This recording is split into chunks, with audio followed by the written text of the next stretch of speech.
My name's Dermot Kennedy, and I'm doing an ABC interview with Muchmusic. A favorite song? Shine by David Gray. Be a dreamer or a realist? Oh, dreamer, obviously. Yeah. Country you want to busk in?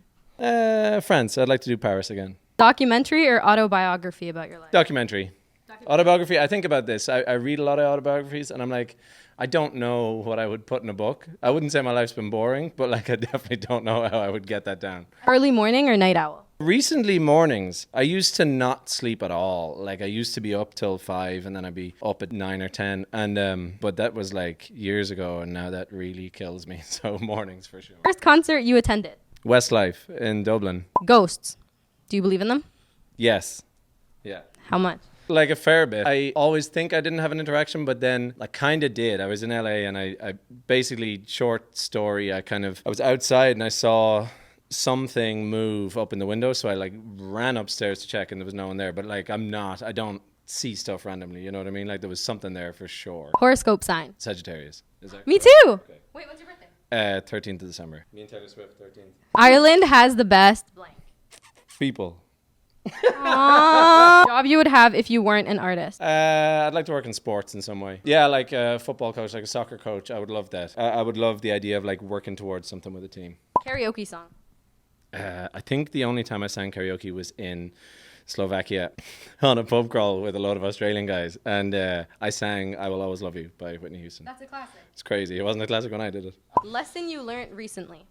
Just let go of certain things, you know. I think in my job you travel so much and it's just impossible to keep everyone happy. Do you know what I mean? In personal life and even in terms of like people who support your music and stuff, it's impossible. So I have to let go of that sometimes. Yeah. Musical inspiration? A guy called Justin Vernon, you know him from Bon Iver. He's a singer in Bon Iver. He's like #1 of all time for me. Yeah. Nicest artist you've worked with?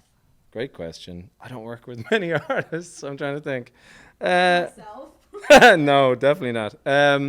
I worked with Noah Kahan. He's from Vermont, and he is brilliant. Like I said, I genuinely don't do that often. I don't sort of like get in the studio with too many artists. There was a guy on tour with us called Luca Fogale, and he is the nicest human, even maybe I've ever met outside of music. Yeah. Oddest place you've performed? In the back of a truck at home. Yeah. Someone asked me. It was like a fair for a local football team, and I played in the back of a truck. Yeah. Pick 5 things that make life paradise. Oh, nice. Home. You know, like home, but also travel, you know? Like I think about this. I get to see so much of the world, and that's huge. Sports is massive for me. Touring, and my friends. Question you want to ask your older self? My older self. Are you happy without music, you know? I think about that a lot lately. I need to be happy without it because someday it won't be there. And I definitely don't want to be like running around the world my whole life, you know what I mean? Right. And so I think it's important, like I depend on music definitely, but like I think you have to be happy without it. I think that's really important. Respect or power? Respect for sure. I think about this a lot. I think even though some artists kind of deny it, like I think, I don't speak for other artists, but like validation is huge, I find anyway, you know, like we work hard on music, we do all this stuff. And so to get respect from your peers, especially nowadays when it's so kind of competitive and there's so many artists, like that's huge for me. I can't even sort of lie about that. Sonder or something to someone? Which one is your favorite? I would say Sonder, just that idea, because it kind of changes who I am as a person a little bit, or like brings out a part of me that is important, I think, just caring about other people. Time travel or travel to any country just by blinking? I know you travel a lot, so. Travel anywhere blinking. Yeah? Yeah, I don't need time travel. Well, it depends, right?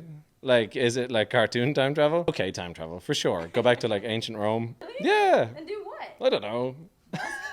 Boss. Yeah. You need to have blank before performing. Classic answer, but on a good day, whiskey. Vocal exercises. Do you have any? Can you teach me?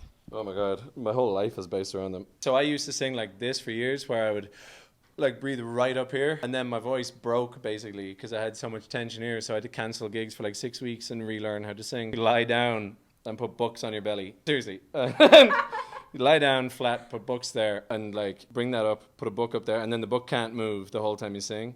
Whoa. You know what I mean? So like you should be sort of inflated the whole time you sing. I still don't do it properly, but. Whisper your favorite lyric.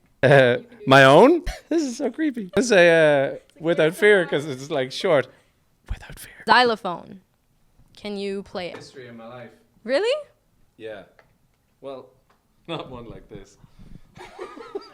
What do you want me to play? Drake? Just like, Can you? No, I can't. No. You know what I mean? Why do you still busk? Why with a Y? Because it's the best thing, you know? Like, I play all these shows to loads of people and I can't see their faces sometimes. So, like, busking, it literally brings it back to what I actually do. And the fact that I can do that all over the world now is crazy to me. And so, to be honest, like, it just, I don't know, it's very grounding in a way because it really lets me connect with people. And I think that's a hard thing to come by, especially as your career grows and stuff. Kind of the rooms get bigger, your audience gets bigger, you get more and more kind of like this way, like detached from people. And busking is just like we're all doing it together, so I like that. Zombie apocalypse, would you survive? Yeah, I know the place too. There's a place in Ireland. It's like a big walled thing. Yeah. That's where you would hide? Mm-hmm. No, it's ideal. High walls, like vegetable patch in there. It's all taken care of. Thank you so much for Of course. playing. Thank And then you. now we're gonna do The Greek alphabet.